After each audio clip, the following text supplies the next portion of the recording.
Matius pasal 16 ayat 1 sampai dengan 28. Matius pasal 16 ayat 1 sampai dengan 4. Orang Farisi dan Saduki meminta tanda. Kemudian datanglah orang-orang Farisi dan Saduki hendak mencobai Yesus. Mereka meminta supaya ia memperlihatkan suatu tanda dari surga kepada mereka. Tetapi jawab Yesus, pada petang hari karena langit merah kamu berkata hari akan cerah, dan pada pagi hari karena langit merah dan redup kamu berkata hari buruk. Rupa langit kamu tahu membedakannya, tetapi tanda-tanda zaman tidak. Angkatan yang jahat dan tidak setia ini meminta suatu tanda, tetapi kepada mereka tidak akan diberikan tanda selain tanda Nabi Yunus. Lalu Yesus meninggalkan mereka dan pergi. Matius pasal 16 ayat 5 sampai dengan 12 tentang ragi orang Farisi dan Saduki. Pada waktu murid-murid Yesus menyeberang danau, mereka lupa membawa roti. Yesus berkata kepada mereka, berjaga-jagalah dan waspadalah terhadap ragi orang Farisi dan Saduki. Maka mereka berpikir-pikir dan seorang berkata kepada yang lain, ini dikatakannya karena kita tidak membawa roti. Dan ketika Yesus mengetahui apa yang mereka perbincangkan, ia berkata, mengapa kamu memperbincangkan soal tidak ada roti? Hai orang-orang yang kurang percaya, belum juga kamu mengerti? Tidak kamu ingat lagi akan 5 roti untuk 5.000 orang itu, dan berapa bakul roti kamu kumpulkan kemudian? Ataupun akan 7 roti untuk 4.000 orang itu, dan berapa bakul kamu kumpulkan kemudian? Bagaimana mungkin kamu tidak mengerti bahwa bukan roti yang kumaksudkan?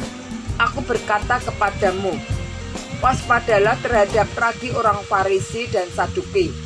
Ketika itu barulah mereka mengerti bahwa bukan maksudnya supaya mereka waspada terhadap ragi roti, melainkan terhadap ajaran orang Farisi dan Saduki. Matius pasal 16 ayat 13 sampai 20. Pengakuan Petrus. Setelah Yesus tiba di daerah Kaisarea Filipi, ia bertanya kepada murid-muridnya, kata orang, siapakah anak manusia itu?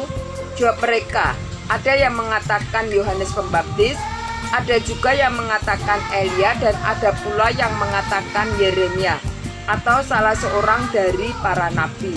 Lalu Yesus bertanya kepada mereka, tetapi apa katamu, siapakah aku ini? Maka jawab Simon Petrus, engkau adalah Mesias, anak Allah yang hidup. Kata Yesus kepadanya, berbahagialah engkau Simon bin Yunus, sebab bukan manusia yang menyatakan itu kepadamu, melainkan Bapakmu yang di surga, Bapakku yang di surga. Dan aku pun berkata kepadamu, engkau adalah Petrus, dan di atas batu karang ini aku akan menjadikan jemaatku, dan alam maut tidak akan menguasainya. Kepadamu akan kuberikan kunci kerajaan surga. Apa yang kau lihat kau ikat di dunia ini akan terikat di surga, dan apa yang kau lepaskan di dunia ini akan terlepas di surga. Lalu Yesus melarang murid-muridnya supaya jangan memberitahukan kepada siapapun bahwa ia Mesias.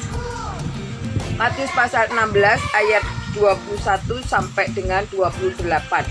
Pemberitahuan pertama tentang penderitaan Yesus dan syarat-syarat mengikut Dia.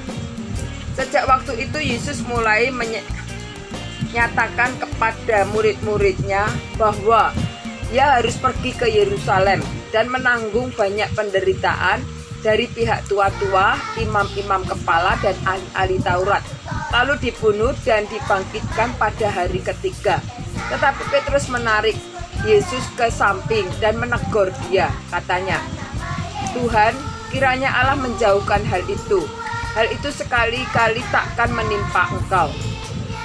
Maka Yesus berpaling dan berkata kepada Petrus, enyahlah iblis, engkau suatu batu sandungan bagiku, sebab engkau bukan memikirkan apa yang dipikirkan Allah, melainkan apa yang dipikirkan manusia. Lalu Yesus berkata kepada murid-muridnya, "Setiap orang yang mau mengikut aku, ia harus menyangkal dirinya, memikul salibnya dan mengikut aku. Karena barang siapa mau menyelamatkan nyawanya, ia akan kehilangan nyawanya. Tetapi barang siapa kehilangan nyawanya karena aku, ia akan memperolehnya. Apa gunanya seseorang memperoleh seluruh dunia, tetapi kehilangan nyawanya? Dan apakah yang dapat diberikannya sebagai ganti nyawanya? Sebab Anak Manusia akan datang dalam kemuliaan Bapanya, diiringi malaikat-malaikatnya. Pada waktu itu ia akan membalas setiap orang itu menurut perbuatannya.